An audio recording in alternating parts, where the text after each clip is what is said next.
রোজকার মতো সাগর তার অফিসের কাজ শেষ করে বাড়ি থেকে ফিরছিলেন। সাধারণত তার নিয়মিত রুটিন ছিল অফিসের কাজ শেষ করে এসে এই সময় বাড়িতে ফিরত। তবে আজকে একটু বেশি দেরি হয়ে গিয়েছিল। রাস্তাঘাট একদম শুনশান। সাগররা যে অঞ্চলে থাকতো সেটা ছিল শহর থেকে একটু সাইডে, কারণ সাগরের বাবা ছিলেন একজন প্রকৃতিপ্রেমী, যার কারণে শহরের মধ্যে বাড়ি না বানিয়ে তারা শহরের একটা সাইডে বাড়ি বানিয়েছে এবং সেখানেই তারা থাকতো। একটা বাংলো প্যাটার্নের বাড়ি, চারিদিকে প্রাকৃতিক পরিবেশ এবং অনেকটা গাছগাছটা পেরিয়ে তারপর তাদের বাড়িতে ঢুকতে হয়। সাগর সেদিন রাতে অফিস থেকে বেরিয়ে গাড়িটা নিয়ে খুব দ্রুত গতিতে ছোটাতে লাগলো, কারণ আজকে দ্রুত বাড়িতে যেতে হবে। অনেকটা রাত হয়ে গিয়েছে, নিশ্চয়ই পরিবারের সবাই এখনও তার জন্য না খেয়ে বসে আছে। রাত তখন 11টার পর আর কি, 12টা বাজবে অবস্থা। শহর থেকে বের হতে হতেই তার প্রায় অনেকটা টাইম পেরিয়ে গেল। তারপর যখন সে হাইওয়েতে উঠিয়ে গাড়িটা খুব জোরে ছোটাতে লাগলো, সে একটা গান প্লে করে দিল। তার সাধারণত ওই ধরনের গান শুনতে ভালো লাগে যা অনেক লাউড মিউজিক না, একদম ক্লাসিক্যাল হবে। একটা ক্লাসিক্যাল মিউজিক দিয়ে সে গানটা ছেড়ে দিল। খানিকটা দূরে যাওয়ার পর সাগর খেয়াল করলো রাস্তার সামনে কেউ একজন তার গাড়ির সঙ্গে ধাক্কা খেয়েছে। সাগর খুব সুন্দরভাবে আস্তে আস্তে গাড়িটা নিয়ে এগিয়ে যাচ্ছিল, কিন্তু যখন বাড়ির কাছাকাছি প্রায় পৌঁছে যাবে তার গাড়ির স্পিড ছিল অনেক বেশি। হঠাৎ করে আচমকা তার গাড়ির সঙ্গে কিছু একটা বাড়ি খেলো। সাগর কিছু বুঝে ওঠার আগেই সেই জিনিসটা তার গাড়ির সঙ্গে বাড়ি খেয়েছে এবং সাগর গাড়িটাকে নিয়ন্ত্রণ হারিয়ে একটা খাদের ভিতরে ফেলে দিল। খাদটা খুব বেশি গভীর না, তবে ওইখানে না ফেললে নির্ঘাত কোনো গাছগাছালির সাথে বাড়ি খেত এবং গাড়িটা 2-3 পোল্টি খেয়ে সে নিজেই আহত হতো। তবে সে যেভাবে ব্রেক কষেছে, এক্সপার্ট ড্রাইভার না হলে এমনভাবে ব্রেক সাধারণত কষার কথা না। সাগর গাড়ি থেকে বের হয়ে কার সঙ্গে ধাক্কা দিল এবং কে অ্যাক্সিডেন্ট করলো সেটা দেখার জন্য সাগর রাস্তার উপর উঠে আসলো। কিন্তু কথা হচ্ছে, সে রাস্তার উপর এসে কিছুই দেখতে পেল না। অদ্ভুত বিষয়, তাহলে কিসের ওপর ধাক্কা খেলো সে? কার সাথে ধাক্কা খেলো? সাগর যখন চারিদিকে আশেপাশে খুঁজতে লাগলো, সে আসলে কিছুই খুঁজে পেল না।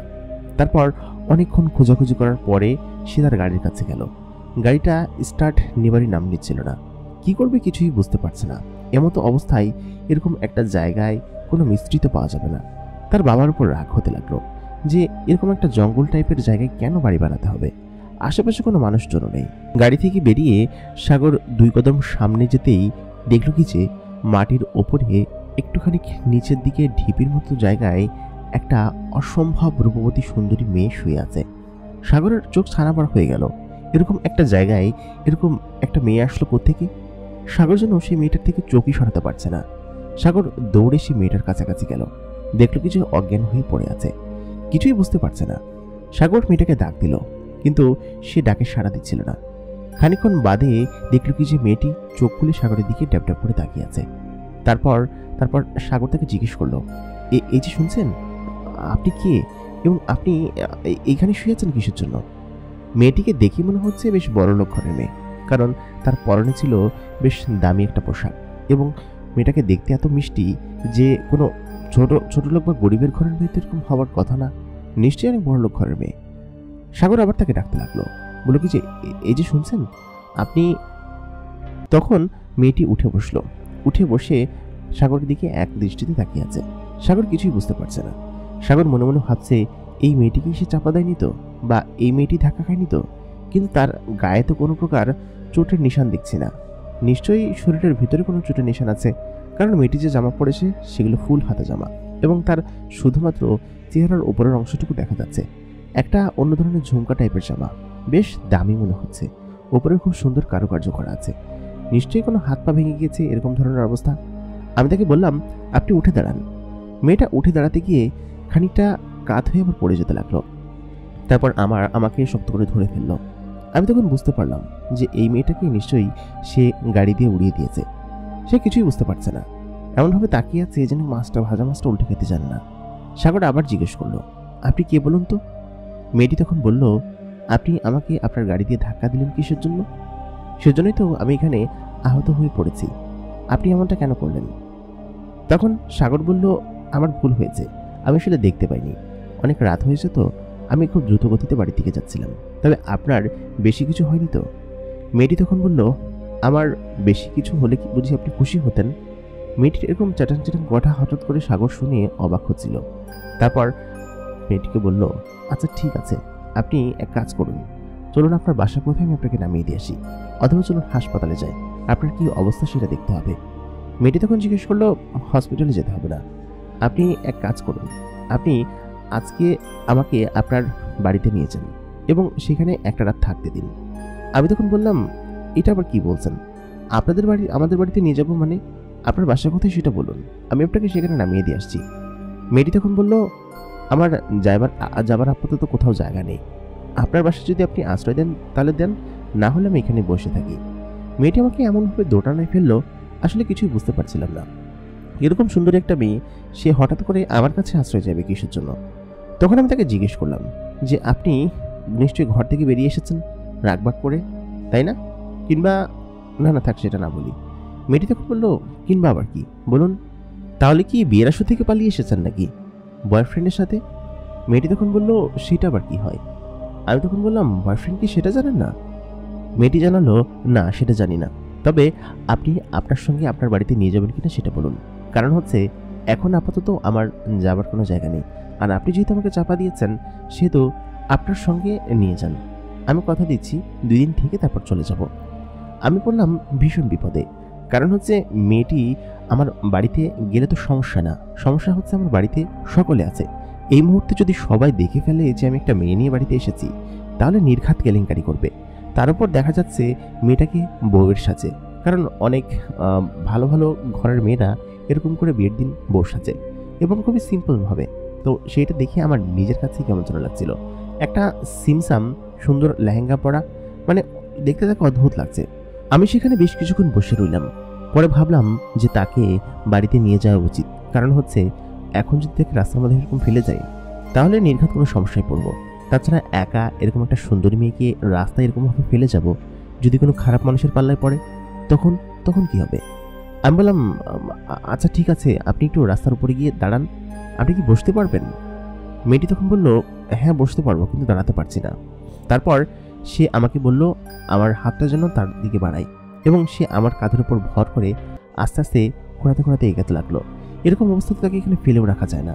তারপর তাকে গাড়ির ভিতরে বসালাম এবং আমি নিজে বসে গাড়িটা স্টার্ট দিলাম। তারপর উপরে অনেক কষ্ট করে উঠালাম, কারণ ওই জায়গা দিয়ে যে ভাঙা ঢাল ছিল তা দিয়ে ওঠানো একটু কষ্টকর। গাড়ির বেশ খানিক অংশ ড্যামেজ হয়েছে। আমি কতক্ষণ এখানে অপেক্ষা করেছি বলতে পারবো না, তবে অনেকক্ষণই গিয়েছে। গাড়িটা আস্তে আস্তে করে বাড়ির দিকে ভাগাচ্ছি। খানিকক্ষণ বাদে সেই বাড়িতে চলে আসলো যেখানে আমরা থাকি। তারপর দারোয়ান গেটটা খুলে দিল। গাড়িটার ভেতরে ঢুকতেই দারোয়ান ছুটে আসলো, বলল কি যে, স্যার গাড়ি অ্যাক্সিডেন্ট হয়েছে। কিভাবে অ্যাক্সিডেন্ট যে হয়েছে সেটা খুব ভালোভাবেই বোঝা যাচ্ছে, গাড়ির ভেতরে যে একটা মেয়ে আছে সেটা তো তাকে বুঝতে দেওয়া যাবে না। আমি তাকে বললাম, সেসব বিষয়ে তোমাকে ভাবতে হবে না, যাও গেট আটকাও, আর আমার পিছু পিছু আসবে না। তারপর আমি গাড়িটা সামনে পার্ক করলাম। দারোয়ানকে বললাম, ওই সাইডে কিছু আছে কিনা দেখে আসো তো। আমি কেন যেন দেখলাম কয়েকজন লোক দিক দিয়ে ওঠার চেষ্টা করছে, মানে তাকে এক প্রকার ধোকা দেওয়ার চেষ্টা আর কি। তারপর বাড়ির পেছন সাইড দিয়ে ঢুকলাম, ঢুকে মেয়েটিকে আমার রুম পর্যন্ত দিয়ে আসলাম, কারণ পেছন সাইডে একটা দরজা আছে, সেই দরজার চাবি আমার কাছে আছে। সেই দরজা দিয়ে উঠে দোতলার কামরাটাতে আমার ঘর পর্যন্ত মেয়েটাকে উঠিয়ে দিয়ে আসলাম এবং সেখানে তাকে শুইয়ে দিয়ে গায়ে চাদর টেনে দিয়ে আসলাম। বললাম কি যে, আপনি একটু বিশ্রাম করুন, আপনার পায়ের কোথায় কি হয়েছে সেটা কালকে আমরা ডাক্তারের কাছে গিয়ে সেটা ট্রিটমেন্ট করব, ঠিক আছে? তারপর আমি নিচে নেমে আসলাম। নিচে নেমে আসার পর আমার পরিবারের সকলে দেখে বলল, কি রে তুই উপরে কখন আসলি? আমি তখন বললাম, এই তো পেছনের দরজা দিয়ে এসেছি, ওদিকটা একটু শব্দ হচ্ছিল, পরে ভাবলাম ঘুরে না গিয়ে এদিক দিয়ে যাই। আমাদের বাড়িটা বিশাল, এই একটা বাড়িতে অনেক বড় পরিবার থাকে। আমার ফুফি, তারপর চাচা, আমার মা, বাবা এবং ভাই বোনেরা সকলে এখানে থাকে। মোট কথা 16 সদস্যের পরিবার। এরকম একটা বড় পরিবারে এরকম একটা মেয়েকে লুকিয়ে রাখা আসলে খুব কষ্টকর ব্যাপার। তবে মেয়েটাকে তো আমিই উড়িয়েছি, সেই বিষয়ে এখন আমাকেই তাকে নিয়ে এরকমভাবে বিপদ কাটাতে হবে। কি করবো কিছুই বুঝতে পারছিলাম না। খাওয়া দাওয়া শেষ করে নিজের রুমে গেলাম, গিয়ে দেখি মেয়েটা নিজের রুমে নেই, মানে তাকে আমার রুমে তো শুয়েছিলাম কিন্তু সেখানে নেই। আমি তাকে এদিক ওদিক খুঁজতে লাগলাম, কিন্তু কোথাও পাচ্ছিলাম না। আজব তো, আমি আচমকা নিচে চলে আসলাম নিচে এসেছে কিনা সেটা দেখার জন্য, কিন্তু কোথাও নেই। সে তো হাঁটতে পারে না, তাহলে সে কিভাবে ঘর থেকে বেরিয়ে গেল? তারপর যখন রুমের ভিতরে আসলাম, দেখি সে বেচারি বারান্দায় দাঁড়িয়ে আছে। আমি তাকে বললাম, আপনি না হাঁটতে পারেন না, তাহলে আপনি এখানে কিভাবে আসলেন? মেয়েটি তখন জানালো যে, হাঁটতে পারি না তো কি হয়েছে, এখানে আসা কি মানা নাকি? আমি বললাম কি যে, হ্যাঁ অবশ্যই, আপনি বিশ্রাম করবেন না। মেয়েটি তখন বললো, আমি হাঁটতে পারি, আমার বেশি চোট লাগেনি, আপনার সঙ্গে আসার জন্যই এই নাটকটা করেছিলাম। আমি বললাম, কেন নাটকটা কেন করলেন? মেয়েটি তখন বললো, সেটা বলা যাবে না, তবে আপনি যে আমাকে অ্যাক্সিডেন্ট করে উড়িয়েছেন সেটার শাস্তি স্বরূপ এটা বলতে পারেন। আমি তখন বললাম, এরকম শাস্তি? এখন আমি আপনাকে কিভাবে ম্যানেজ করবো বলুন তো, বাড়িতে এতগুলো মানুষ। তখন মেয়েটি বলল, আপনার বাড়িতে এত মানুষ মানে কারা কারা থাকে বলুন তো, আমি তাদের সাথে গিয়ে একটু কথা বলি। আমি বললাম, একদমই না, তারা যদি আপনাকে দেখতে পায় তাহলে নির্ঘাত আমাকে জিজ্ঞেস করবে যে মেয়েটি কে, কোত্থেকে আনলি, কীভাবে আনলি, নানান জিনিস জিজ্ঞেস করে বিরক্ত করবে, আপনি সেটা জানেন। খানিক্ষণ বাদে দারোয়ান আমার বারান্দার কাছাকাছি আসতে দেখা গেল। আমি মেয়েটিকে টান দিয়ে ঘরের ভেতরে নিয়ে আসলাম। বললাম কি যে, আপনি কি পাগল, সবাই দেখে ফেলে কি ভাববে বলুন তো। তারপর তাকে বললাম, আপনি বিছানায় চুপচাপ শুয়ে পড়ুন, আর আমি সোফায় ঘুমাচ্ছি। মেয়েটি তখন বলল, আচ্ছা ঠিক আছে। আমি জিজ্ঞেস করলাম, আপনার নামই তো জিজ্ঞেস করা হলো না। মেয়েটি তখন বলল, তার নাম জান্নাত। আমি বললাম, জান্নাত, বাহ, খুব সুন্দর নাম, তবে আপনি এত রাত্রেবেলা বাইরে কি করছিলেন বলুন তো, আপনি কিন্তু আমাকে সম্পূর্ণ ঘটনা বলেননি। মেয়েটি তখন জানালো, আসলে আমি রাগ করে বাড়ি থেকে বেরিয়ে চলে এসেছি, এই জন্যই আপনার গাড়ির সঙ্গে ধাক্কা খেয়েছিলাম। আমি আপনাকে লিফট দেওয়ার জন্য হাত বাড়াচ্ছিলাম, কিন্তু আপনি তো আমাকে উড়িয়েই দিলেন, বিষয়টা কি ভালো হয়েছিল? আমি বললাম, তা জানি না, আমার আসলে ড্রাইভিংয়ে মনোযোগ ছিল না, আমি তখন মোবাইলে একটা ইম্পর্টেন্ট আর্টিকেল দেখছিলাম আমাদের কোম্পানির ব্যাপারে। মেয়েটি তখন বলল, আপনি যদি আমাকে মেরে ফেলতেন তখন কি হতো? আমি কিছুই বুঝতে পারলাম না। বললাম কি যে, মেরে ফেলবো কিসের জন্য, অদ্ভুত তো, আপনি এখন ঘুমান, কালকে সকালবেলা উঠে আমাকে অফিসে যেতে হবে। তারপর আমার চোখ লেগে আসলো, আমি ঘুমিয়ে পড়লাম। রাতে কি হয়েছে বলতে পারবো না, সকালবেলা উঠে মেয়েটিকে আমি কোথাও দেখতে পেলাম না। পুরো বাড়ি তন্ন তন্ন করে খুঁজলাম, কিন্তু কোথাও তাকে দেখতে পেলাম না, তার নামগন্ধই নেই কোথাও। তারপর সারাদিন অফিসে কেটে গেল। অফিস শেষ করে রাতের বেলা খুব তাড়াতাড়ি বাড়িতে ফিরে আসলাম, কারণ মেয়েটি যদি কোনো গন্ডগোল করে অথবা খাবার দাবার নিয়ে যদি কোনো গন্ডগোল করে, কারণ আমি দুপুরের খাবার আমার ঘরে দিয়ে এসেছি, বলেছি আপনি যদি এখানে আসেন তাহলে এই খাবারগুলো খেয়ে নেবেন, একটা চিরকুটে লিখে রেখে এসেছি, যদি না খাই তাহলে তো সমস্যা হয়ে যাবে। সন্ধ্যার দিকে আমি যখন ঘরে ফিরলাম, আমি সম্পূর্ণ অবাক এরকম চিত্র দেখে, কারণ হচ্ছে মেয়েটি সকলের সঙ্গে বসে আছে এবং বসে ওরা টিভি দেখছে, গল্প করছে, মেয়েটিও সোফার উপর বসে আছে, বসে সকলের সঙ্গে টিভি এবং বাচ্চাদের সঙ্গে গল্প করছে। আমি তো সম্পূর্ণরূপে অবাক। আমি যখন ড্রয়িং রুমে প্রবেশ করলাম, সকলে আমাকে দেখে বলল কি যে, কিরে এটা কি? এবং এটা দেখে তো আমি সম্পূর্ণরূপে অবাক, কারণ হচ্ছে এবং লজ্জার মধ্যে পড়েছি। আমি কি বলবো মেয়েটিকে, এবং কি কেন এখানে বসে আছে? তখন তারা আমাকে ভয় পাইয়ে দিয়ে বললো কি যে, এই তোরা তো দেরি হলো কিসের জন্য? আমি বললাম, না না কিছু না, এমনিতেই। তারপর আমি সোফার কাছে গিয়ে বললাম কি যে, আপনি এখানে কি করছেন? তখন আমার মেজ বোন বলল কি যে, আপনি আপনি করছিস কিসের জন্য? আমাকে তুই আপনি করে বলিস নাকি? আমি বললাম, আরে না পা, তোমাকে বলতেছি না, ওইখানে কি করতেছে? তখন আমার মেজ বোন ওর ডান সাইডে তাকিয়ে বললো কি যে, ও মানে ওকে? আমি তখন অবাক হয়ে গেলাম। তখন আমি বললাম কি যে, ও মানে ওই যে তোমার পাশে বসে আছে। সবাই আমাকে বললো কি যে, তুই কি পাগল? কে পাশে বসে আছে? কই, কেউ তো নেই এখানে। আমি আমার চোখকে ভালো মতো পরিষ্কার করলাম, তারপর দেখলাম জান্নাত সত্যি সত্যি তাদের মাঝখানে বসে আছে, কিন্তু কেউ জান্নাতকে দেখতে পাচ্ছে না। আজব বিষয়, এটা সত্যি একটা আজব ঘটনা না? আমি সঙ্গে সঙ্গেই ওইখান থেকে দৌড়ে নিজের ঘরে চলে আসলাম, কারণ হচ্ছে এটা আমার হ্যালোসিনেশন নাকি অন্য কিছু বুঝতে পারছিলাম না। খানিকক্ষণ বাদে দেখলাম জান্নাত ঘরের ভিতরে শুয়ে আছে এবং ঘরে নিজেই টিভি দেখছে। আমার রুমেও টিভি সেট ছিল। ও আমাকে বলল, এই জিনিসটার ভিতরে এটা কি দেখাচ্ছে? আমি তখন বললাম, এটা একটা টিভি এবং নানান ধরনের অনুষ্ঠান। টিভি সম্পর্কে তুমি জানো না? আমার সঙ্গে মজা করছো? মেয়েটি তখন বলল, না না, আমাদের ওইখানে এরকম কোনো জিনিস নেই, সেই জন্য আমি অবাক হচ্ছি, জিনিসটা তো মজার, ওরা টিভির ভিতরে ঢুকলো কিভাবে? তখন আমি বললাম কি যে, আসলেই তুমি জানো না টিভি সম্পর্কে? তোমাদের ওইখানে মানে তুমি কোন গ্রহ থেকে এসেছ? তখন জান্নাত বলল কি যে, কেন, আমাদের কাবিলা, আমাদের সর্দার এরকম জিনিস একবার দেখে এসেছিল। তারপর আমি দেখলাম, অনেক দিনের ইচ্ছা ছিল এখানে এসে এসব জিনিস দেখব, তবে বাস্তবে দেখতে পারবো বুঝতে পারিনি। আমি তখন হতভম্ব হয়ে গেলাম। তাকে জিজ্ঞেস করলাম, আপনি কি বলছেন? আমার তো মাথায় কিছুই ঢুকছে না। মেয়েটি তখন বলল, কেন, কিছু না ঢোকার কি আছে? আমি বললাম, আপনি নিচে কেন গিয়েছিলেন আর আপনি উপরে কিভাবে আসলেন আমার আগে? জান্নাত তখন বলল, হ্যাঁ আমি নিচে গিয়েছিলাম, আমি ওদের সঙ্গে বসে টিভি দেখছিলাম। তখন আমি বললাম, ওরা আপনাকে দেখেনি? আমি যখন আপনাকে বললাম যে আপনি এখান থেকে সরুন, আমার মেজ বোনের পাশে কেন বসে আছেন? তখন জান্নাত বলল, ওরা তো আমাকে দেখতে পাচ্ছিল না, শুধু শুধু এখানে বসে থেকে বা কী লাভ, তাই বলুন, তাই আবার চলে আসলাম। আমার ভয় তখন গায়ের লোম দাঁড়িয়ে গেল। আমি বললাম, ওরা আপনাকে দেখতে পাচ্ছিল না মানে? আমি বুঝতে পারলাম না। জান্নাত তখন আবার জিজ্ঞেস করলো, আপনি আমাকে দেখতে পাচ্ছেন? আমি বললাম কিছু, হ্যাঁ অবশ্যই দেখতে পাচ্ছি। খানিকক্ষণ বাদে খেয়াল করলাম জান্নাত ওইখান থেকে গায়েব হয়ে গেল। সেকেন্ডের মধ্যে আমার একটা চোখ ছানা পড়া হয়ে গেল। আমি বললাম, কি ব্যাপার?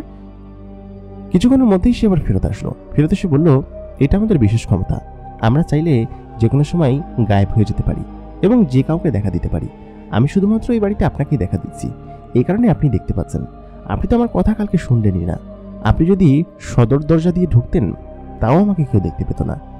আমি সঙ্গে সঙ্গে ভয় পেয়ে পেছনে সরে গেলাম, কারণ কি একটা জিনিস আমি আমার ঘরে নিয়ে এসেছি। আমি তো কিছুই বুঝতে পারছি না। আমি মেয়েটিকে আবার জিজ্ঞেস করলাম, আপনি কে বলুন তো? আপনি নিশ্চয়ই কোনো প্রেতনি বা ভূত? এটা দেখে আমি এখান থেকে ভয় পেয়ে বেরিয়ে গেলাম। আমি দেখতে পেলাম মেয়েটি আমার ঘরের থেকে বাইরে যে রুমটা আছে সেই রুমের একদম মাঝখানে, মানে যেদিক দিয়ে আমি নিচে যাব সেখানে দাঁড়িয়ে আছে। সত্যি এবার আমি ভয় পেয়ে গেলাম। ভয় পেয়ে আমার অজ্ঞান হয়ে যাওয়ার জোগাড়। আমি নিজেই অজ্ঞান হয়ে পড়ে গেলাম, অনেকটা সেন্সলেস অবস্থা।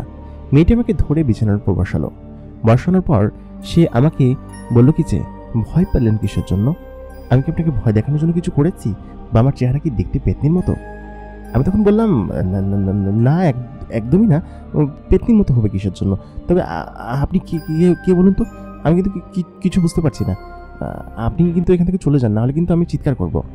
মেয়েটি তখন বলল, আপনি একদম মেয়ে মানুষের মতো করছেন কিসের জন্য? সাধারণত আপনার বোনদেরকে দেখেছি এরকম করার জন্য। আপনি তো আপনার বোনদের থেকে কম কিছু না, আপনি আমাকে ভয় পাচ্ছেন কিসের জন্য? আমি বললাম, তাহলে ঠিক আছে, বলুন আপনি কে এবং কি উদ্দেশ্য নিয়ে আমার বাড়িতে ঢুকেছেন এবং কেনই বা এসেছেন? মেয়েটি তখন বলল, বলবো সবই বলবো। আপনি যদি আমাকে আগামীকালকে ঘুরতে না নিয়ে যান, তাহলে আমি কিন্তু আপনার বাড়ির সকলকে দেখা দিয়ে দিব এবং তখন কিন্তু আপনি পড়বেন বিপদে।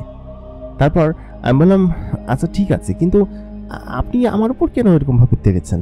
আর আপনি কে? আপনি কোত্থেকে আসলেন? কিছুই তো বুঝতে পারলাম না। মেয়েটি তখন খানিকটা বিষম সুরে বলল কি যে, আমি একটা জিন। জিনদেরকে কখনো দেখেননি আপনি? আমি আমার জিনের কাবিলার সব থেকে সুন্দরী মেয়ে এবং সব থেকে সুন্দরী একটা পরী। সেটা কি আপনি জানেন? আমি আপনার বাসায় এসেছি আপনার আরো খুশি হওয়ার কথা, আপনি উল্টো আমাকে ভয় পাচ্ছেন। আমি কি দেখতে ভয়ানক? মেয়েটির এরকম কথা শুনে সত্যি এবার আমি বিষম খেলাম। একটা পরী, একটা জিন পরী আমার বাসায় আসবে কিসের জন্য? আর সব থেকে বড় কথা হচ্ছে, আমি কোরআনে পড়েছি জিনের ব্যাপারে, বা সূরাতুল জিন আছে, এসব বিষয়ে পড়েছি। ছোটবেলায় হুজুর পড়িয়েছেন আমাদের বাড়িতে, যে হুজুর আসতেন উনি পড়িয়েছেন। সব মিলিয়ে এরকমটা যে বাস্তবে হতে পারে আমার কোনোদিন বিশ্বাস ছিল না। আমি মেয়েটাকে বললাম, এটা কি আসলেই সত্যি? আপনি কি আসলে কোনো মানুষ না? আমার সত্যি বিশ্বাস হচ্ছে না। মেয়েটা তখন বলল, কেন, আবার কি অদৃশ্য হয়ে দেখাবো? তাহলে আপনি বিশ্বাস করবেন? আমি বললাম, না না না, থাক, আমি বিশ্বাস করেছি, তবে গতকালকে আমি একটা জিনের সাথে ঘুমিয়েছি। যদি আপনি আমাকে গলা টিপে মেরে ফেলতেন? মেয়েটি তখন বলল, আমি এখনো চাইলে আপনাকে গলা টিপে মেরে ফেলতে পারি, সে ক্ষমতা আমার আছে। আপনি কি আগামীকালকে আমাকে ঘুরতে নিয়ে যাবেন, নাকি রাত্রেবেলা আপনাকে উড়িয়ে নিয়ে গিয়ে কোনো একটা গাছের মাথায় বসিয়ে রেখে আসবো? সেটা ভালো হবে না?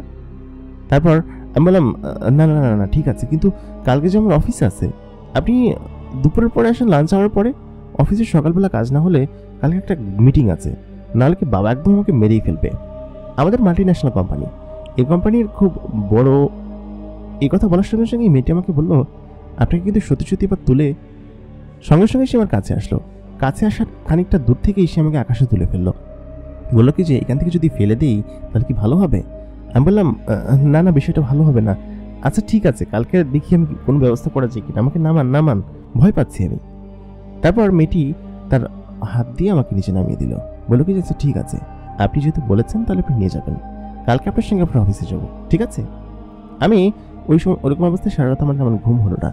মেয়েটি আমার দিকে ড্যাব করে তাকিয়ে থাকলো সারা রাত। এরপর কখন যে ঘুমিয়ে গেলাম বলতে পারবো না। পরের দিন সকালবেলা ঘুম ভেঙে দেখি মেয়েটি একদম সেজে গুজে আমার সামনে বসে আছে। নির্ঘাত আমার ছোট বোনের মেকআপ টেকআপ এনে সেজেছে এবং তারই একটা কাপড় পরেছে, কারণ তার নিজস্ব কোনো কাপড় নেই। সে যে জামাটা পরে এসেছিল সেই জামাটা সুন্দরভাবে হ্যাঙ্গার করে আমার আলমারির পাশে ঝুলিয়ে রেখেছে। সে এইসব জিনিস শিখে ফেলেছে এখানে আসার সঙ্গে সঙ্গেই। আমি তাকে বললাম, আচ্ছা জান্নাত, তুমি এত সুন্দর কেন বলো তো? আমার এই ড্রেসটাতে আরও বেশি সুন্দর লাগছে, খুবই সুন্দর এবং খুবই মায়াবী, এত চমৎকার যে বলে বোঝাতে পারবো না। মেয়েটি তখন বললো, আচ্ছা হয়েছে হয়েছে, আমি যে সুন্দর সেটা আমি জানি, তবে আজকে আপনার সঙ্গে আপনার অফিসে যাওয়ার কথা, উঠুন তাড়াতাড়ি উঠুন, আপনার জন্য সেই সকাল থেকে বসে আছি আমি। আমি তখন বললাম, আচ্ছা ঠিক আছে, তবে এখন আমার সঙ্গে তুমি যেতে পারবে না, আমি যখন বলবো তখন চলে এসো, ঠিক আছে? তারপর আমি তার কাছে একটা মোবাইল ফোন এগিয়ে দিলাম, বললাম কি যে এটা মোবাইল ফোন, এটা আমি যখন কল করবো রিং হবে তখন এটা টিপ দিবে, টিপ দেওয়ার পর এটা অটোমেটিক বেজে উঠবে, তারপর তুমি আমার সঙ্গে কথা বলতে পারবে এবং আমি যখন বলবো তখন তুমি সেখানে চলে যাবে। মেয়েটি তখন বললো, তোমরা এখনো এই যুগে পড়ে আছো? তুমি ওইখান থেকে আমাকে ডাক দিলেই আমি চলে যেতে পারবো, আমাদের কমিউনিকেশন স্কুল খুবই ভালো, তুমি যদি আমাকে 100 মাইল দূর থেকেও ডাক দাও তা আমি তোমার ডাক শুনতে পারবো। আমাদের সৃষ্টিকর্তা এরকমভাবেই পাঠিয়েছেন এবং অলৌকিক ক্ষমতা দিয়ে। আজকালকার যুগে তোমরা এগুলো ব্যবহার করো, তবে এসব আমরা সেই ছোটবেলা থেকে ব্যবহার করে আসছি, এমনকি আমাদের পূর্বপুরুষরা বহু হাজার হাজার বছর ধরে এগুলো ব্যবহার করে আসছে। কমিউনিকেশন স্কিল তোমাদের দুর্বল হতে পারে, তবে আমাদের না। তবে এটা একদমই সত্য না। আমি বলেছি না আজকে তোমাদের অফিসে যাবো আমি এবং তোমার সাথেই যাব, চলো নিচে চলো। তারপর আমি ফ্রেশ হয়ে আসলাম, ফ্রেশ হয়ে নিচে গেলাম। আমার পাশাপাশিই ছিল, আমার পাশের চেয়ারটা টেনে সে আমার পাশে বসলো, বসে আমি ও এবং সকালে বেরোলে খাওয়া দাওয়া করছিলাম। খানিকক্ষণ বাদে আমার ছোট বোন এসে ওই চেয়ারেই বসতে গেল, তবে চেয়ারটা টেনে তো জান্নাত বসে আছে। আমি তখন বললাম, এই এখানে বসিস না। ওই বললো কি যে কেন, কি হয়েছে, এমন ভাব করছিস যেন এখানে কেউ বসে আছে? আমি তখন বললাম, আরে হ্যাঁ এখানে বসে আছে একজন, তুই সর এখান থেকে। তখন ওরা সবাই অবাক হয়ে গেল, বল কি যে কই, কেউ তো বসেনি। আমি তখন বললাম, এই চেয়ারটা আজকে থেকে বুকড, এই চেয়ারে কেউ বসতে পারবে না। ওরা বললো কি যে কেন এই চেয়ার বুকড কেন? আমি তখন বললাম, এই চেয়ার বুকড মানে বুকড। আমার মেজো বোন বলে উঠলো যে কি তোর বউয়ের জন্য এটা বাঁচিয়ে রাখছিস নাকি, চেয়ারটা এখন থেকেই বুক করে ফেলছিস? আমি বললাম কি যে হ্যাঁ, যদি সেমনটা ভাবো তাহলে সেমনটাই, এই চেয়ারে কেউ বসতে পারবে না। তারপর ওই চেয়ারে কাউকে বসতে দিলাম না আমি। জান্নাত আমার পাশে বসে খাবার খাচ্ছে। খানিকক্ষণ বাদে জান্নাতের মুখে একটু সস লেগে গেল। এই টাইপের খাবার জান্নাতের আগে কখনো খায়নি, ও লবণ খাবার খেতে পারে না। খানিকক্ষণ আগে ওকে এক টুকরো মাংস দিয়েছিলাম, মাংসতে আমরা তো লবণ খাই, ওরা সাধারণত মাংস কম খায়, হাড়গুলো বেশি খায়। ও বেছে বেছে মাংসের সবগুলো হাড় বেছে বেছে তারপর খেলো, আর লবণ খেতে পারে না, যার কারণে ওকে স্যান্ডউইচ দেওয়া হলো। ও স্যান্ডউইচ এবং মিষ্টি জেলি দিয়ে খেতে লাগলো। তারপর কয়েকটা মিষ্টি তুলে দিলাম, সেগুলো খেতে লাগলো। আমি কাজের বউকে বলে রেখেছি যে আজকে থেকে এরকম এরকম খাবার রান্না করবেন, ঠিক আছে? যদি অল্প একটু রান্না করতে পারেন একজনের জন্য তাহলে সেটা ঠিক আছে, গেস্ট আসবে প্রত্যেক দিনই, ঠিক আছে? সে ওরকমভাবে রান্না করে রেখেছিল এবং ও সেটা খেতে লাগলো। আমাকে সবাই খেপাতে লাগলো যে এখন থেকে এই বউয়ের জন্য সিট ফাঁকা করে আসছিস, তাহলে দেখিস। ওই চেয়ারটাতে আসলে কেউ বসতো না, কারণ হচ্ছে যেদিন থেকে আমি বলেছি যে চেয়ারে যেন কেউ না বসে। জান্নাতের সঙ্গে খাবার দাবার শেষ হলো, জান্নাত খাওয়া দাওয়া শেষ করে আমার পেছন পেছন চলে আসলো। জান্নাত যখন খাচ্ছিল তখন ওর মুখে সস লেগেছিল, সেই সসটা আমি মুছে দিচ্ছিলাম। আমার ফুফি সেটা দেখে বললো কি যে কিরে তুই ওদিকে কি করছিস, আসলে কি এখন থেকে প্র্যাকটিস করার চেষ্টা করছিস নাকি? আমি বললাম কি যে হ্যাঁ সেটা বলতে পারো। খানিকক্ষণ বাদে জান্নাত এবং আমি ঘর থেকে বেরিয়ে গেলাম। বেরিয়ে গিয়ে গ্যারেজ থেকে গাড়িটা বের করে জান্নাত ওই পাশে বসে আছে এবং আমি তার পাশে বসে ড্রাইভিং করছি। জান্নাত আমার দিকে এক দৃষ্টিতে তাকিয়ে আছে, বললো কি যে আপনি আজকে বাড়ির ভিতরে যে কাজটা করলেন সেটা কি আসলেই? এবং সে হাসতে হাসতে শেষ হয়ে গেল। বললো কি যে বাড়ির সবাই আপনাকে যেরকমভাবে খেপাচ্ছিল, আসলে আমি বিষয়টা বুঝতে পারছিলাম না, আপনি কি সত্যিই, মানে মেয়েটা এত প্রচণ্ড গতিশক্তিতে হাসছিল এবং শব্দ করে হাসছিল যে আমি খানিকটা ইতস্তত বোধ করছিলাম। আমি বললাম কি যে তোমার জন্যই এরকম একটা বিপদ আমার ওঠাতে হচ্ছে, তুমি এরকম একটা কাজ করবে, এটা একটা কাজ করলে বলো তো? একদমই কিন্তু ঠিক কাজ করোনি, তুমি আমাকে যেরকমভাবে জ্বালাতন করছো, আসলে এই কাজটা কিন্তু ঠিক হচ্ছে না। মেয়েটি তখন জানালো ঠিক হচ্ছে না, না হচ্ছে সেটা আমি বলবো পরে, আপনি চলুন তো, আপনি গাড়ি চালান। খানিকক্ষণ বাদে গাড়ি চলতে শুরু করলো, মানে চলছে তো অনেকক্ষণ ধরেই, তবে ট্রাফিক জ্যামে আটকেছিল। ট্রাফিক জ্যামে আটকাকালীন সময়ে সে হাসছিল এরকমভাবে। এই শহরের এই জ্যাম দেখে ওর নির্ঘাত অবাক হলো, বললো কি যে আপনাদের শহরে এত পরিমাণ জ্যাম হয়? আমি বললাম জ্যাম তো হবেই, কারণ এটা একটা সিটি শহর, এখানে একটু একটু জ্যাম হয়। জ্যাম সারার পরে আমি অফিসের কাছাকাছি চলে আসলাম। তারপর অফিসের ভিতরে গাড়িটা ঢোকানোর সঙ্গে সঙ্গেই অফিস থেকে দারোয়ান বেরিয়ে আসলো, বললো কি যে স্যার আপনি তাড়াতাড়ি যান, আজকে দেরি করে ফেলেছেন, বড় সাহেব তো অনেক রাগবাগ করছিল, আপনাকে দ্রুত যেতে বলেছে। সেটা আবার দারোয়ানকে বলেও গিয়েছে, কি একটা অদ্ভুত বিষয়। এটা বলার কারণ হচ্ছে আমি অফিসে ঢুকতে কি দেরি করি, আমি বের হয়ে অফিসের সামনের একটা টং দোকান থেকে চা খাই। এটা আমার নিয়মিত অভ্যাস ছিল। আব্বু আবার এই জিনিসটা বিশ্বাস করতেন না, মানে খুবই হেট করতেন। যার কারণে আজকে আর কি করার, আমি দ্রুত সেই গাড়িটা পার্কিং করে লিফটে করে উপরে চলে গেলাম। ও লিফট দেখে অবাক হচ্ছিল, বললো কি যে তোমাদের এখানে আসলে সবকিছু অদ্ভুত তাই না? আমাদের এখানে এরকম কিছু লাগে না, আমরা চাইলে উড়েই উঠতে পারি। আমি তখন বললাম যে উড়ে উঠতে পারেন ঠিক আছে, আপনারা একটা জিন পড়ি, আপনাদের সেরকম অলৌকিক ক্ষমতা দিয়েছে, তবে একটা জিনিস দেয়নি। মেয়েটি তখন বলল কি যে কি জিনিস? আমি তখন বললাম বুদ্ধিমত্তা। মানুষের মধ্যে যে বুদ্ধিমত্তা দিয়েছে সেগুলো আপনাদেরকে দেয়নি। মেয়েটি তখন জানালো হ্যাঁ সেটা আপনাকে বলেছে, সেই জিনিসটা আমাদের মধ্যে বাই-বর্ণই দিয়ে রেখেছে, যেমন কমিউনিকেশন স্কিল, ওড়ার ক্ষমতা। এটা আপনাদের নেই, আপনারা হয়তো তৈরি করার চেষ্টা করছেন, তবে এই জিনিসগুলো কিন্তু আমরা সেই হাজার হাজার বছর ধরে আমাদের মধ্যে আছে। আমি আর তার সঙ্গে কথা বাড়ালাম না, কারণ লিফটের মধ্যে তখন আরেকজন উঠেছে। কথা বলে নির্ঘাত আমাকে পাগল মনে করবে। 7 তলায় আমার অফিস, এবং অফিসের মানে আমার যে রুম সেই রুমটা। আমি নিজের কেবিনে চলে গেলাম। কেবিনে যাওয়ার পর মেয়েটিকে বললাম কি যে আপনি চুপচাপ এখানে বসে থাকবেন, এখান থেকে কিন্তু এক চুলও নড়বেন না। আমি আমার বাবার কেবিনে যাচ্ছি, সেইখান থেকে আমি মিটিংয়ে যাব। মিটিং থেকে ফিরতে ফিরতে ঘন্টাখানিক সময় লাগবে। এর মাঝখানে কিন্তু আপনি এক চুলও নড়বেন না বা কোথাও যাবেন না, ঠিক আছে? মেয়েটা আমাকে আশ্বাস দিল আচ্ছা ঠিক আছে। আমাকে মানে আমি তাকে আমার চেয়ারে বসিয়ে দিলাম।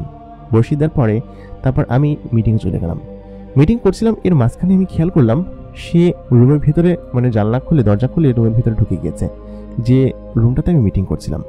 আমার প্রেজেন্টেশনে হঠাৎ করেই একটু ভাটা পড়লো। সব ক্লায়েন্টরা বললো কি যে হ্যাঁ কি বলছিলেন? আমি তো চুপচাপ বসে আছি এবং ওর দিকে তাকিয়ে আছি এবং ইশারা দিয়ে বলছি এখান থেকে যাও যাও। সবাই দিকে তাকালো, কিন্তু কাউকে দেখা যাচ্ছিল না। তারপর অনেকটা ইতস্তত করেই মিটিংটা শেষ করলাম। তখন ও আবার হাসতে শুরু করলো, বললো কি যে আপনি এরকম নার্ভাস ফিল করছিলেন কিসের জন্য? আমি তখন বললাম দেখো জান্নাত, আপনাকে আমি এখানে আসতে নিষেধ করেছি, আপনি তারপরও কেন আসলেন? তখন ও বললো কি যে আমার আসলে একা একা ভালো লাগছিল না, কি করবো বলুন। আমি কেবিন থেকে বেরিয়ে অন্যান্য মানুষদেরকে দেখছিলাম খুব ব্যস্ত ভঙ্গিমায় এদিকে ওদিকে ছোটাছুটি করছে। অনেক সঙ্গে কথা বলার চেষ্টা করলাম, কিন্তু সকলে ভয় পাচ্ছিল, মানে কে কথা বলছে আমাকে তো দেখা যাচ্ছিল না। সেজন্য অফিসের ভিতরে একটা অন্যরকম শোরগোল পড়ে গেছে। আমি সঙ্গে সঙ্গে কেবিনের বাইরে বেরিয়ে দেখি অনেক মেয়ে অজ্ঞান হয়ে পড়ে আছে, কারণ কেউ তার সঙ্গে কথা বলছিল কিন্তু দেখা যাচ্ছিল না। নির্ঘাত অফিসে ভূত ঢুকেছে, এটা করে সকলে চিল্লাচিল্লি করতে লাগলো, বলে কি যে স্যার অফিসে ভূত ঢুকেছে, ভূত। অনেকে আমাকে ডাকাডাকি করেছে। একে দিকে তো অনিতা একদম গেছে, অজ্ঞান হয়ে গেছে। আমি বললাম কি যে এরকমটা কোনো কিছু না, যাও সবাই কাজে যাও। এটা বলে সকলে আমাকে ভয় পেয়ে কাজে চলে গেল। তারপর ওদিকে জান্নাত আমাকে দেখে বললো বাবা সবাই আপনাকে দেখে এত ভয় পায়? আমি বললাম ভয় তো পাবেই, আমি অফিসের বসের ছেলে, সিইওর ছেলে, সে তো ভয় পাবে না? অবশ্যই পাবে। তারপর আমি ওকে টানতে টানতে আমার নিজের কেবিনে নিয়ে গেলাম। ওর হাত আমি যখনই ওর পর বিরক্ত হই তখনই ওর হাত ধরে আমি নিজের রুমে নিয়ে যাই অথবা কেবিনে নিয়ে যাই। নিয়ে বললাম যে এখানে চুপচাপ বসে থাকবে, এখান থেকে যদি নড়েছ তাহলে কিন্তু তোমার খবর আছে। কিন্তু ও বলে কিছু ঠিক আছে, খবর থাকবে কিসের জন্য? তুমি বলেছিলে তুমি আমাকে ঘুরতে নিয়ে যাবে, তবে ঘুরতে নিয়ে যাও না কিসের জন্য? আমি বললাম জান্নাত আপনি থেকে তুমি? জান্নাত মেয়েটি বলে উঠলো কেন, আপনি তো আমাকে তুমি করে বলছেন, সে তো আমি বলতে পারি না। তখন আমি বললাম হ্যাঁ কিন্তু আমি তোমার চেয়ে বড় হব। জান্নাত তখন আবার হেসে দিল, বললো কিছু বড়? আর আপনি? আমার বয়স 123 বছর, আপনি আমাকে বড় বলছেন? অদ্ভুত তো। আমি তখন বললাম কি বলছো, 123 বছর? আমি তখন হাসতে লাগলাম। জান্নাত তখন বলতে লাগলো যে আপনার জিন পরিদের সম্পর্কে বিন্দুমাত্র ধারণা নেই, আমরা অনেক বছর বাঁচি, এজন্য 100 বা 100 পেরোলেই আমরা তখন মানে যুবক বা যুবতী হই, এবং আমি এখন একটা যুবতী মেয়ে, এবং আমাদের এখানে জিনেরা অনেক বছর বাঁচে, এটা হয়তো আপনি জানেন না। আমার বয়স আপনার আন্দাজে করলে হয়তো 25-26 হবে, এর বেশি হবে না। তো আমি বললাম কি যে আসলেই সত্যি? মেয়েটি তখন বললো হ্যাঁ সত্যি।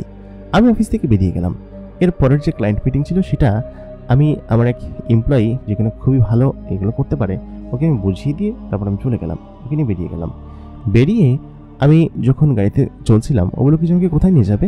আমি তখন বললাম তোমাকে একটু শপিং মলে নিয়ে যাবো, তোমার তো জামা কাপড় নেই, তবে তুমি আমার বাড়ি থেকে কবে যাবে বলো তো? তুমি এরকমভাবে আমার ঘাড়ের পর চেপে বসে আছো, আমি আসলে কিছু বুঝতে পারছি না। আমার সঙ্গে এরকমভাবে কয়দিন থাকবে তুমি, এবং মানে কেন এরকমটা করছো, মানে তুমি কি কেন যাচ্ছ না? আমার তো স্বাভাবিক জীবন তুমি হ্যাম্পার করে ফেলেছো। কিছুই তো বুঝতে পারছি না তুমি এমনটা কেন করছো। আর তুমি যে একটা পরী, তুমি থাকবা জিনেদের দেশে, পরীদের দেশে, তুমি মানুষের দুনিয়ায় কেন এসেছো? আর আমাকে এরকম বিরক্ত কেন করছো? মেয়েটি তখন বলল, সেটা বলা যাবে না, কেন বিরক্ত করছো সেটা বলতে পারবো না। তবে আপনি এখন যদি আমাকে শপিং মলে না নিয়ে যান, মানে যেখানে নিয়ে যাচ্ছেন, তাহলে কিন্তু বাড়িতে গিয়ে আমি সকলকে বলে দিব। এই কথা বলে আমি বললাম, আচ্ছা আচ্ছা ঠিক আছে বাবা, আমি কিছু করছি না, শুধুমাত্র জিজ্ঞেস করলাম এরকম ব্ল্যাকমেল করার কোনো কারণ আছে? এরকম পরিমাণ ব্ল্যাকমেল? মেয়েটি তখন আমাকে বলল, ব্ল্যাকমেল কি? আমি তখন বললাম, না না কিছু না, আপনাকে কিছু বুঝতে হবে না, চলুন। তারপর আমি তাকে শপিং মলে নিয়ে গেলাম। শপিং মলে নিয়ে যেয়ে তাকে বেশ কিছু সুন্দর ড্রেস কিনে দিলাম। যখন ড্রেস কিনছিলাম সকলে দেখে অবাক হচ্ছিল, কারণ আমি ড্রেসটা হাওয়ায় এরকমভাবে ধরছিলাম, কিন্তু সেটা তো হাওয়ায় ধরছিলাম না, আমি ধরছিলাম তো জান্নাতের গায়ে। কিন্তু অন্য কেউ তো দেখতে পাচ্ছিল না বিষয়টা। বেশ কিছু ড্রেস ও পছন্দ করে কিনলো। সবাই আমার দিকে অদ্ভুত দৃষ্টিতে তাকাচ্ছিল। আমি যখন ড্রেসিং রুমের বাইরে থেকে কথা বলছিলাম যে জান্নাত এটা কি ঠিক হয়েছে, ভেতর থেকে তখন কথা আসছিল। এবং যখন ড্রেসিং রুমের ভেতর থেকে কেউ বের হচ্ছিল না, তখন একটা সেলস গার্ল দেখে আসলে ভয় পেয়ে গেল। এবং ভয় পাওয়ার পরে পরবর্তীতে তারা সিসি ক্যামেরা চেক করেছিল যে আমি কার সঙ্গে কথা বলছি, কিন্তু তারা আসলে কাউকে দেখতে পায়নি। তো এইটা নিয়ে একটু শোরগোল পড়ে গিয়েছিল ওইখানটায়। ততক্ষণ আমি চলে এসেছিলাম। তো তারপর জান্নাত যখন বলে যে ড্রেসগুলো তো খুবই সুন্দর, আমি তোমার বোনের ড্রেস পরেছি, এটা খুবই সুন্দর, এটা আমি রেখে দিই। আমি বললাম কি যে এটা যে তুমি ওর আলমারি থেকে চুরি করে নিয়ে এসেছো, এটাও জানতে পারলে কুচি কুচি করে কাটবে তোমাকেও এবং আমাকেও। তুমি জানো মেয়েরা কি পরিমাণ হিংসা হয়? আর তুমি যে তার মেকআপ নিয়েছো, ও কি জানে এগুলো? জান্নাত বলল, হ্যাঁ জানলে বোধ হয় আমাকে জিজ্ঞেস করতে যে আমি কে। আমি চুপি চুপি নিয়ে এসেছি এবং সেখানে রেখেও দিয়ে এসেছি। জান্নাতকে মানুষের মতো সাজতে দেখে খুব ভালো লাগছে এবং বলছে যে তুমি কি পার্লারে যাবে? পার্লারে গেলে তোমাকে আরো সুন্দর করে সাজিয়ে দেবে। অবশ্য তুমি পার্লার থেকেও অনেক সুন্দরী, এরকম সুন্দরী মেয়ে আমাদের এখানে নেই, কিন্তু তুমি অন্যান্য সব থেকে বেশি সুন্দরী, পার্লারে না সেজো। জান্নাত বলল কি যে না না আমি যাব না। তারপর ওকে নিয়ে একটা মেকআপের দোকানে গেলাম, যাতে করে বোনেদের মেকআপ আর চুরি না করে। তারপর সেখান থেকে মেকআপগুলো কিনলাম। কিনে টিনে ফুড কোর্টে গেলাম, যেখানে খাবার টাবার বিক্রি করে। সেখানে গিয়ে লবণবিহীন এক ধরনের খাবার আছে, সেই খাবারগুলো আমি অর্ডার করলাম এবং এক প্রকার মিষ্টি মিষ্টি খাবার। তো সে ওইগুলো খেলো খুব আরাম করে, বললো কিছু খাবারগুলো খুব সুস্বাদু। এরই মাঝখানে একটা মেয়ে আমাকে দেখে বলল, আরে সাগর তুমি এখানে? আমি বললাম, হ্যাঁ, কিন্তু তুমি এখানে কি করছো? মেয়েটি তখন জিজ্ঞেস করলো কি যে আমি আমার ফিয়ান্সির সঙ্গে এসেছি শপিং করার জন্য। তারপর মেয়েটি আমার পাশে বসলো। সে ছিল আমার এক্স গার্লফ্রেন্ড। আমাকে বলতে লাগলো, তুমি এখন পর্যন্ত সিঙ্গেলই থেকে গেলা, আর আমি এদিকে দেখো বিয়ে করছি। আমি বললাম, তোমার মতো একজন প্রতারকের সঙ্গে থাকার থেকে না থাকাই ভালো, তুমি যে গিয়েছো সেটাই ভালো হয়েছে, যাও বিয়ে করো, আমার কাছে কেন এসেছো? মেয়েটি তখন বলল, আরে ওর বাবার কোটি কোটি টাকা। এবং আমি বললাম কিছু, আমার বাবার কি কম ছিল নাকি? আমার মধ্যে তো কোনো কমতি ছিল না, শুধুমাত্র তোমার সঙ্গে কথা বলতে চাচ্ছি না, তুমি এখান থেকে যাও। তারপর সে এখান থেকে রাগবাগ করে চলে গেল।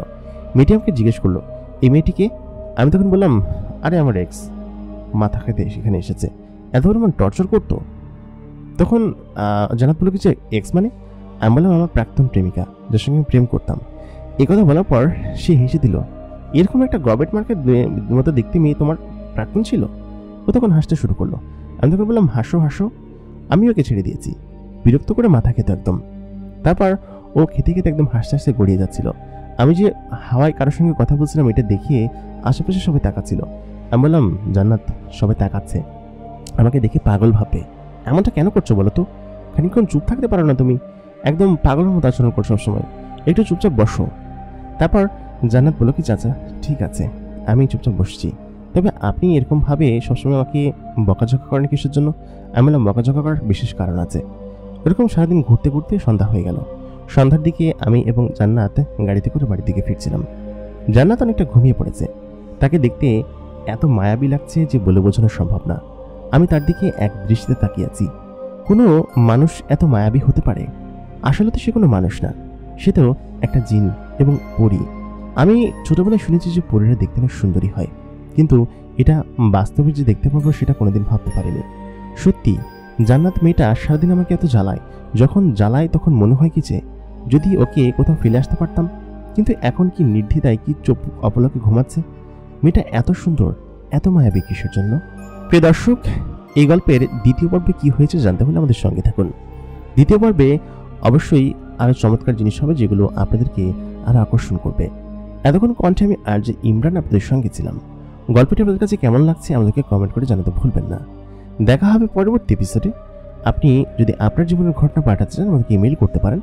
আমাদের ইমেল অ্যাড্রেস ভিডিও ডেসক্রিপশনে পেয়ে যাবেন। আপনাদের সঙ্গে দেখা হবে পরবর্তী এপিসোডে। ততক্ষণ পর্যন্ত সবাই ভালো থাকবেন, সুস্থ থাকবেন এবং আমাদের চ্যানেলটিকে সাবস্ক্রাইব না করে থাকলে অবশ্যই এখনই সাবস্ক্রাইব করে রাখুন।